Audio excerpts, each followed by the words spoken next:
Wow. Hey, everybody. Thanks for being here. I'm really excited to be here. Lately, I've been spending a lot of time with my family. I'm actually visiting my grandmother every single day because I live with her. I mean, I love her so much. I just feel like she's a very worrisome person. I blame the television that she watches. Like my grandmother, she loves to watch the news, and that's fine. It's just that she watches a very particular kind of news. My grandma loves to watch the Spanish news. I don't know if you guys are familiar with the Spanish news or not, but the Spanish news is basically like if Fox News and World Star Hip Hop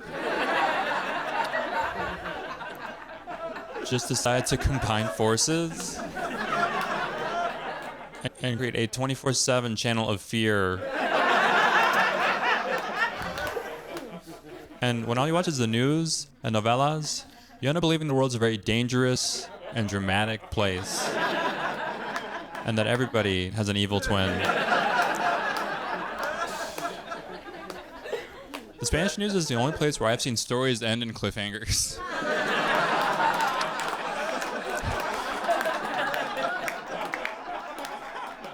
Like, I am currently 6 months into a 5-day forecast.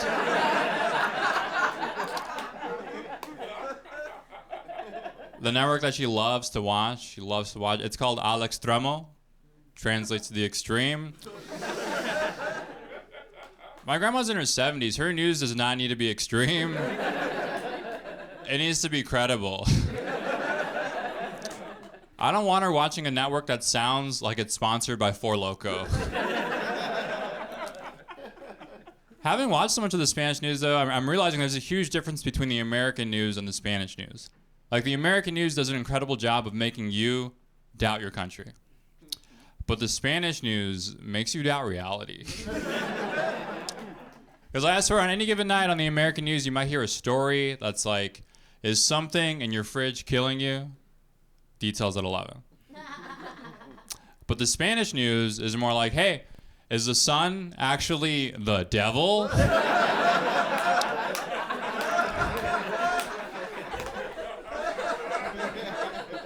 Details at 11.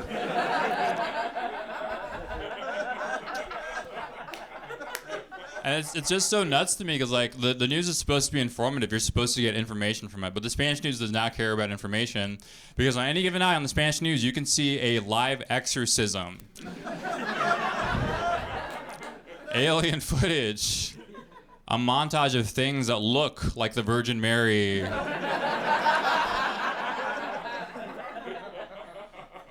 It's like bread, windows, doors, other women named Mary. Their only saving grace is the abundance of cute animal videos that they have, but all those animals are attacking people. If anything, I feel like the Spanish news should just be called Are You Scared Yet?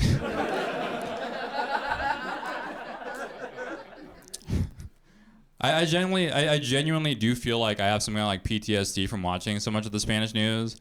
Like I firmly believe that at some point in my life I'm going to be channel surfing late at night and I'm going to see one of those advertisements that asks you, did you watch the Spanish news from 1996 to 2025? You might be entitled to damages. Details at 11. It's just crazy because, like, there's no fact-checking in my household. There's no fact-checking for any of the things that they're watching. You know, fact-checking in my house is just asking somebody else, did you see that?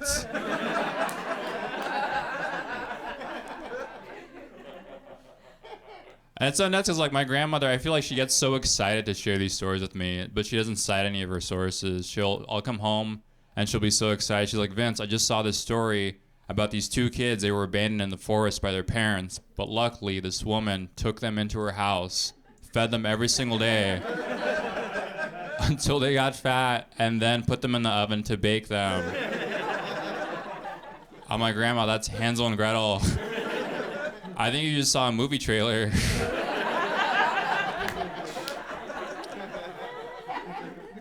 I do feel like all these stories would like really burn a hole in her brain and she would just like keep it with her everywhere that she went. Like, I don't know if this is true for anybody here, but I grew up with the kind of grandmother that was always warning me about white vans. Did anybody have that? Yeah, right? And it's crazy because like she'd always tell me, Vince, be careful walking to school. Keep an eye out for white vans. They're driven by evil men that like to kidnap children and make them work for the circus. That's insane. That was really scary for me because I lived right down the street from a FedEx shipping facility. So every day on my walk to school, 30 white vans would appear in search of talent.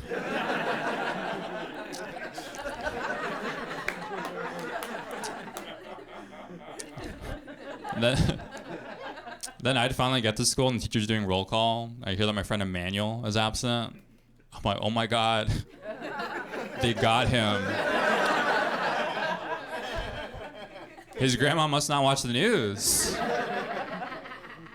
I'm at my desk trying to remember license plate numbers.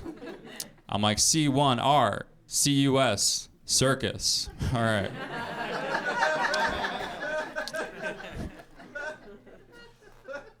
She'd also do this thing like to get me to behave in public. She always wanted me to be on my best behavior. Whenever we were like at a supermarket, she would point to the creepiest looking man she's ever seen, and she would be like, hey, if you don't listen, that man over there,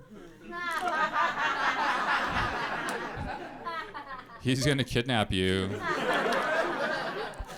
and you're never gonna see your family again. And she would always say this like within earshot of the other man that I'm pretty sure was bilingual. And it's crazy because she would do that to get me to behave. Like I could never reciprocate that to her as a child, you know? Like I could never be like, hey grandma, you see that man over there? If you don't listen to me, that man's gonna kidnap you and you're never gonna see your family again. I could never tell her that because then I would just be reminding her of how she met my grandpa.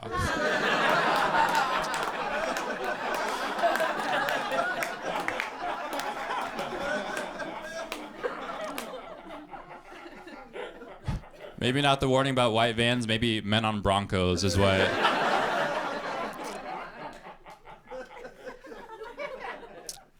I don't know. I feel like I just lived in a household that was always trying to scare me. Like I grew up in a household that was constantly playing horror movies like nonstop in the background. That's cool. It's just that it always happened when I was a child, and no one ever took the time to explain to me that it was just a movie. Yeah. Instead, they would just tell me this could happen anywhere. Like I didn't grow up with Sesame Street. I grew up with A Nightmare on Elm Street instead. Just a whole different class of monsters. And like I said, my family liked to threaten their kids, right? So they'd be like, hey, you know, I have Chucky's phone number. And if you misbehave, I'm gonna call him. And that stuff really works because now I'm afraid of men that wear overalls. My greatest fear is not monsters, it is mechanics. Like every night before bed, I actually check underneath for a man in a roller cart to not pop out. I feel like what really trips me out about all of it is like all the movies that my family would watch were always in English, but they only spoke Spanish. So I always got what they thought the movie was about. Guys, I spent my entire life believing that The Exorcist is a movie about a little girl that does not respect her family.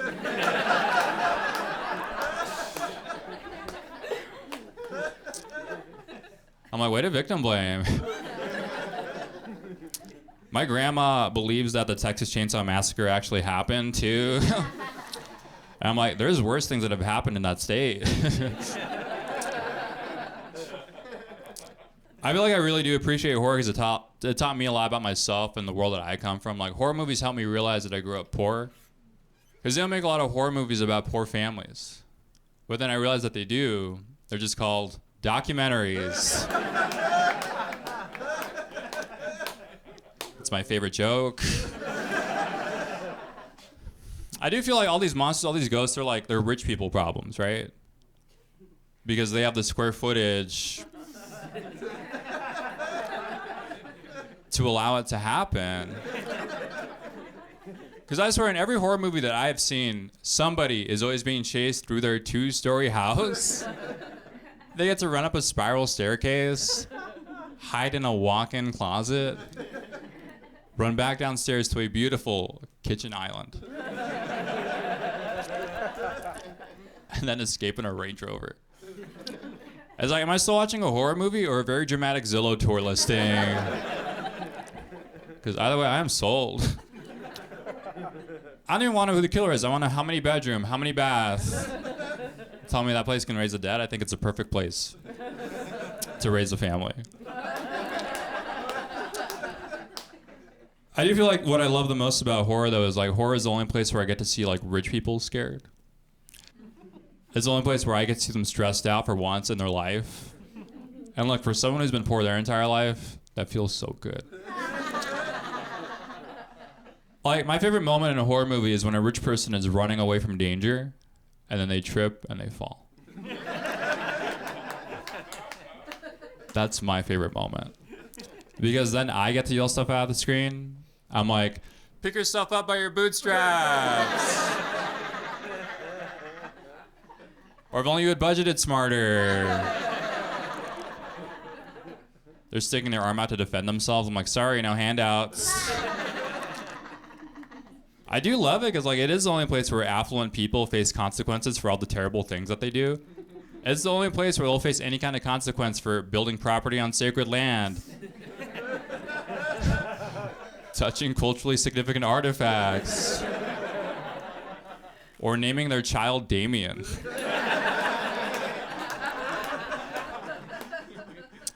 I do wish that more poor people were represented in horror movies just because I feel like it'd be a good opportunity to demonstrate how resilient and resourceful we are. Like, if I was ever haunted by something, I feel like we would just find a way to coexist, you know? Like if I was haunted by a ghost, he wouldn't throw the dishes, he'd be doing the dishes, you know?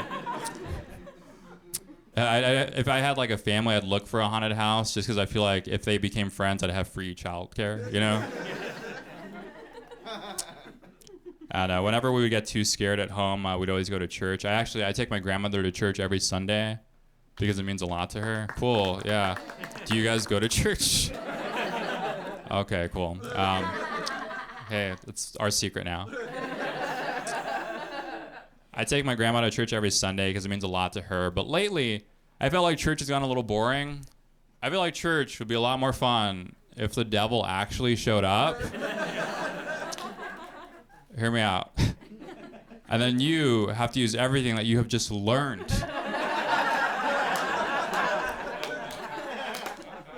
to get him out of there. It's very pop quiz, right? Very swiper, no swiping. I mean, what was the point of all this studying if you were never put to the test? I mean, don't get me wrong, I feel like church is very valuable. I feel like life is more valuable when you believe in something. It's just that I'm there every Sunday for an hour. I want to have as much fun as my grandma. Like the church that we go to, before you leave, you have to shake your neighbor's hand. Does that sound familiar to everybody? Cool. Let's get rid of that. Let's get rid of that. Instead of shaking hands, here's my pitch. Instead of shaking hands, let's add a kiss cam.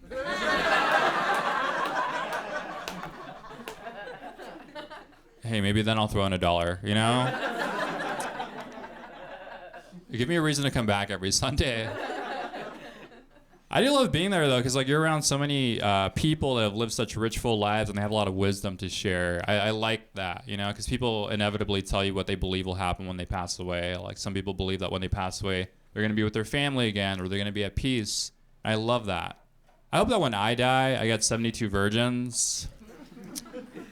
Hey, look, not for sex. I just think it'd be great to see all of my friends again.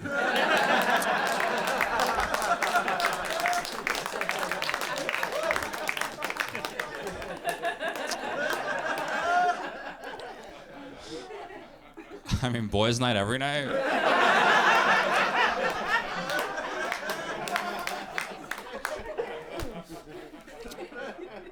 Sounds like heaven to me.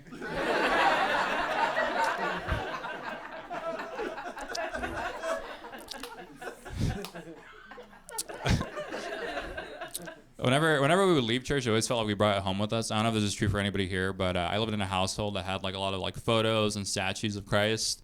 We had so many photos of Christ, I felt like he might have lived with us at some point.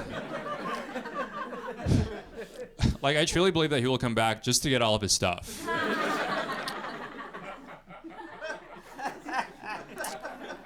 So many photos of the Son of God. I was like, Jesus Christ.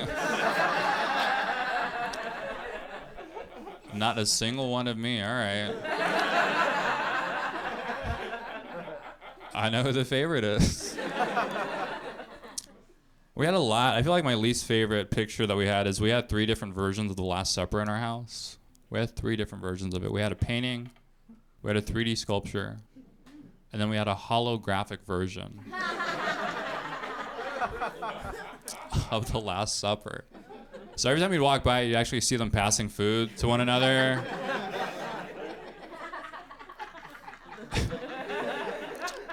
And I never liked that one because it meant that every time I saw it, I got to see 13 white dudes have a better meal than me. All right? I do feel like the depictions of like all these figures that we had in our house are really interesting. Like all the depictions of Christ in our house were always of a white man. And we're all very much aware that he was very likely a brown person, right?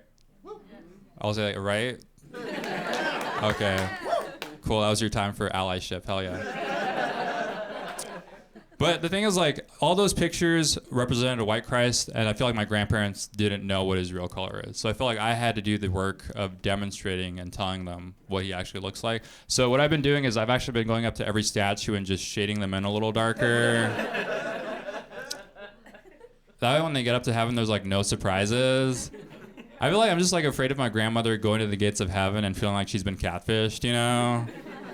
Like, I don't want her to get there, and she's like, where's Christ? And then, like, a brown dude comes out, and he's like, you've actually been praying to me the whole time. I guess I'm just afraid of my grandmother calling the police. And you know they get there fast, it's heaven. You know?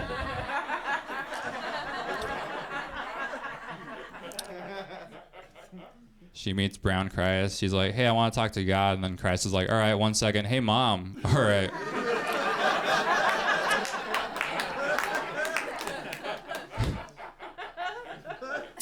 I feel like seeing like this collection of artifacts in her household like made me want to collect things too. She had all these statues, all these pictures. I wanted to collect stuff. Like I grew up at a time when like Pokemon was at the height of its popularity, and I always wanted to collect Pokemon cards. But my grandmother, because of the media that she watched, was led to believe that Pokemon were little demons.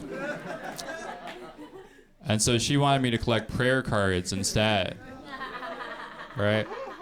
Prayer cards are the cards that have like the picture of a saint on one side and then the prayer on the back, right? If you're still not familiar, they're the cards that you put on your dashboard so you don't see your check engine light.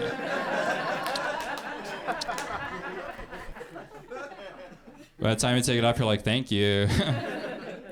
She wanted me to collect those, but I never felt good about putting those cards in my deck because I didn't want it to be too powerful. I didn't want to be playing against another kid, and he's like, I choose Pikachu. And then I'm like, well, I choose salvation. Use Thunderbolt. She's cool. I love her so much. She's a very thoughtful person. She's always praying. My grandmother's always praying. She prays like she has unlimited talk, text, and data. Man, she prays so much, I'm like, what did you do?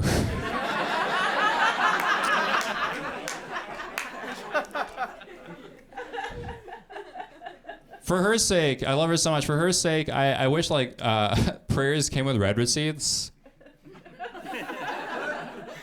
Kind of like an iPhone, right? Just so I could feel like her hard work is being acknowledged up above.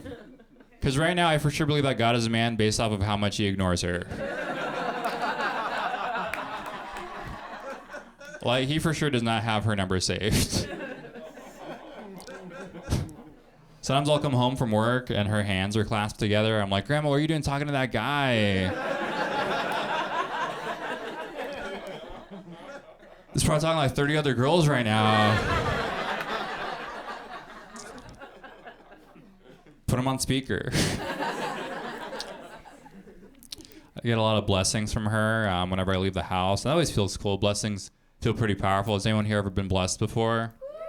Yeah, cool. You guys know what's up. If you've never had a blessing before, a blessing is basically like a letter of recommendation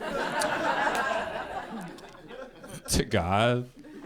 And usually I'll stand right in front of her and she'll say a bunch of words in Spanish. It feels like a spell is being cast, right?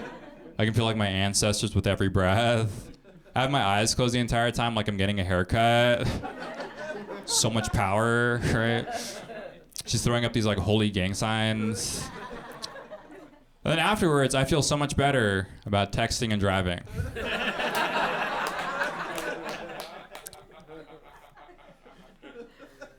I'm always told, like, when she's not around, I'll always have my guardian angel to protect me. Are we all familiar with what a guardian angel does? Cool. If you're not, a guardian angel is basically like this entity that is assigned to protect you for like the duration of your life. With that in mind, I feel like my guardian angel left to go buy cigarettes. I think I'm doing a lot of the heavy lifting. I think there's been a lot of like great opportunities for him to like step in and do his job. Like once when I was a teenager, I was actually like robbed at gunpoint, right? Perfect time for him to show up, save the day. Ironically, I was robbed by a guy named Angel, so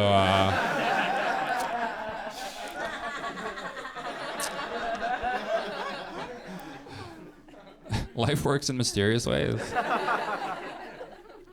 I do feel like she's praying a lot because my grandfather passed away not that long ago. My grandfather, he passed away at the age of 97 years old. Yeah.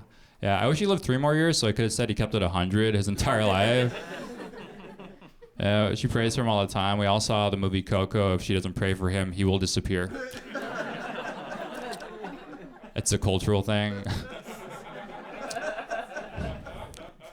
And, you know, whenever I would tell people I have a 97-year-old living in my house, they would always say the same thing. They'd be like, wow, 97. That must be like living with a history book. And for sure, just that history book is missing a lot of pages.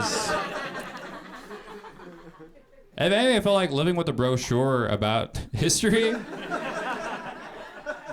It'd be like one big event, like his favorite restaurant, and then like a fun fact.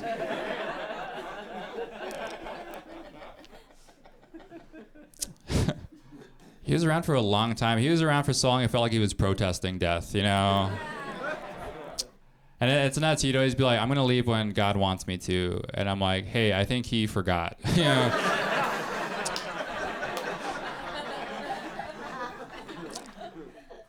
And I also got told, like, the other end of that. I was also told, like, hey, at 97, you better visit him every day because you never know when it's going to be the last time that you see him. And that really got into my head, you know? It made me feel like I had to see him all the time and moments felt less special. And so instead, what I did is I made my teenage siblings spend time with him.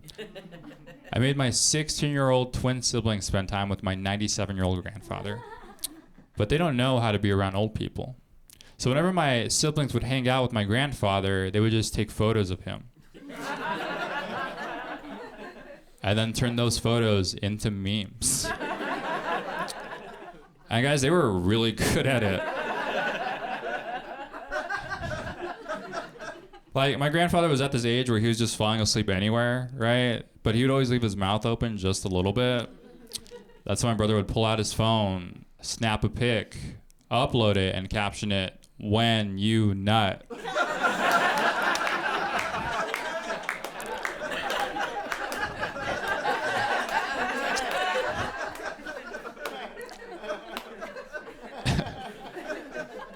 And like, as an older brother, I was kind of like in this weird predicament where I had to be like, hey, that's your grandpa, you need to respect him. But also, could you send me that photo? We'll love to put it in the family group chat. Be like, look what the kids made, they're so smart. When my grandfather finally passed away, I remember going to like his services and stuff like that. I remember going to his wake. That was a very memorable experience for me. It was memorable for me because I'm ashamed to admit this. I actually went to the wrong wake. Yeah, let me tell you how that happens. So I was given very unclear directions to a property that was massive. It was a place that was capable of hosting 3 wakes at once. I went to the wrong place. And I feel like immediately you'd kind of register like, oh, I'm at the wrong place. There's people I don't know. But my grandfather was 97 years old. I chose to be naive and think, oh my God, he touched so many lives. I walked in, I was like serving myself food, grabbing coffee, saying hello, and then I got in line to go to the casket to like see the body. I'm just thinking so much about what I'm gonna say, and you know, I'm just not being mindful. And then I get to the front, I look into the casket, I'm like, oh my God, my grandpa is not black.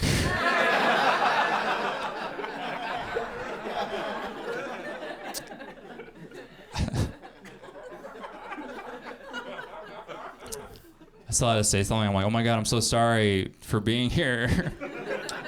I felt so embarrassed too, because everybody was like, hey, how do you know him? And I was like, that's my grandpa.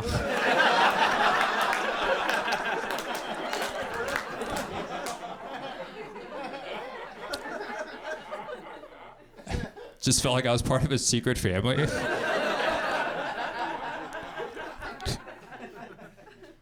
When I went to his actual service, the main event, it was very different. There were a lot less people. He outlived a lot of folks, and it felt less like a wake and more like a whodunit murder mystery party.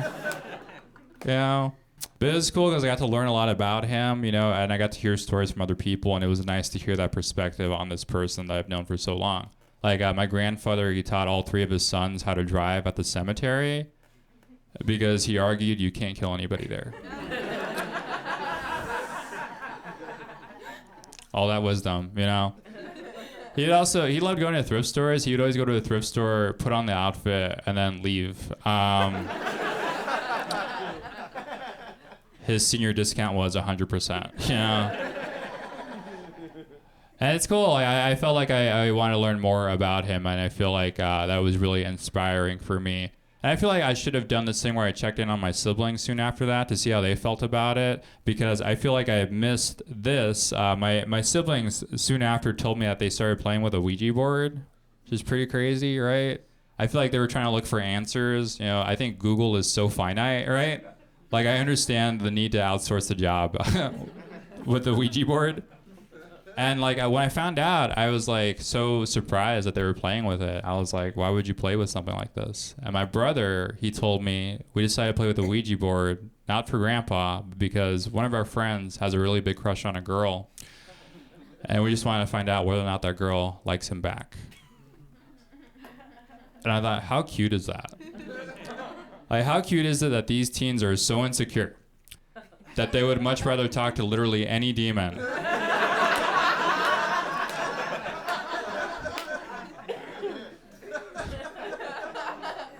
than to the actual girl that they like. But then the more that I thought about it, the more I realized how great an idea that is. Like, why would you ever waste your time with small talk when you can just manipulate the dark arts? Like, when I was a kid and I wanted to find out whether or not a girl liked me, I would grab a magic 8-ball and then shake it until I got the answer that I wanted. They did end up getting together, which I think is pretty cool. It's like a nice happy ending, right? You get the answer that you wanted. I just like to imagine that kid running back home, getting on the board and being like, you guys were so great. And then the demons are like, actually, buddy, that was all you.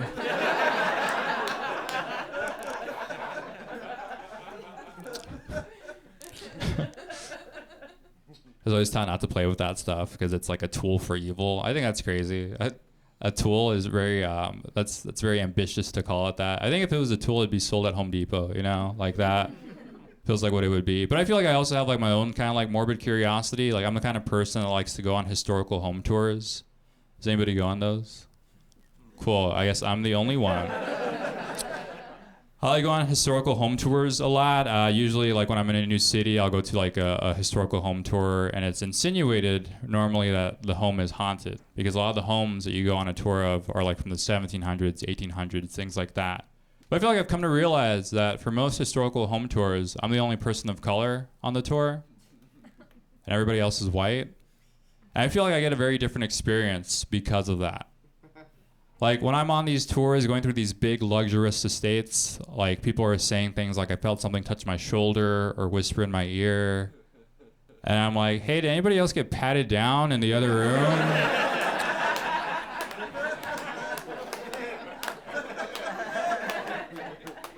I swear I think I heard someone tell me get back to work. Like when I step onto a haunted property, the temperature doesn't drop, the value does. And like I recognize the context of these buildings. They're very old and the people probably would not have been a fan of me. So I feel like if I were to have a paranormal experience, it would for sure be racial, right? Like I'm walking through these halls and I hear like a spirit say like, get out. Get out of my country, like that.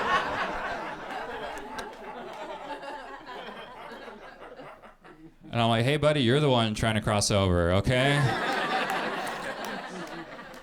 I'm seeing 666 on the wall. I'm like, hey, keep my credit score out of this, all right? I feel what I love the most about these kinds of tours is like the people that are always leading the tours are so knowledgeable. They know so much about the house, about the family, about the place where these people lived. But my favorite part is the ending, because usually they'll introduce you to the family that used to live there. You'll see these two big oil paintings, and they'll be like, this is the husband and this is the wife. And it turns out the wife actually murdered the husband because he was being unfaithful. And again, these homes built 1700s, 1800s. What does being unfaithful look like in the 1700s? Like, is the wife like in the doorway and she's like holding a giant painting and she's like, hey, honey, I was cleaning the room.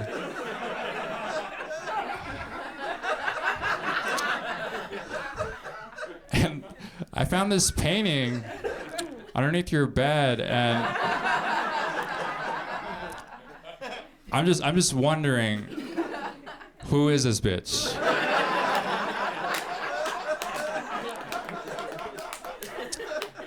I know I don't have red hair.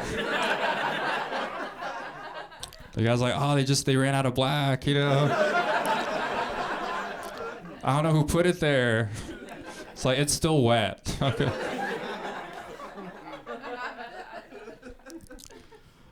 Man, I love those tours. I also like when they make it fun. I like when they're saying things like, hey, don't touch anything. Don't touch any artifacts because a ghost might follow you home.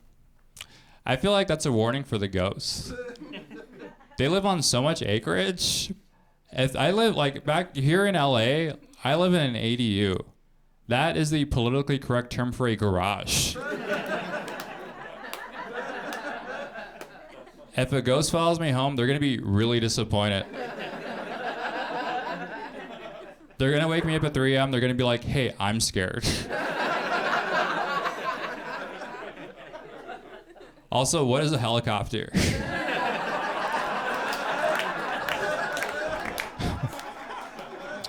Oh, man, yeah, all that stuff is so fun to me. I don't know. I feel like part of me wants to have like a paranormal experience. But sometimes I know this isn't like a healthy thought, but sometimes I wonder if I'll ever see like the ghost of my grandfather. You know, I was once told that like ghosts will only appear if you're brave enough to see them, and that's for sure the nicest way that anybody has ever called me a coward. But I feel like I've kind of like romanticized this idea of like the apparition of a loved one coming and giving you advice. Like I feel like that's cool. That's kind of something that I want, you know, just to say that it's happened, you know, like a fun story. But I need to remember that like before my grandfather passed away, he was kind of like losing his memory. Not like in a sad way, more like get this guy a crossword puzzle kind of way. And like I need to remember that. And I'm just wondering, like, is my grandfather actually coming to me with words of wisdom, but just at a different house, you know? He's just haunting another man. There is a man at community college right now finishing up his degree because a 90-year-old Mexican ghost told him.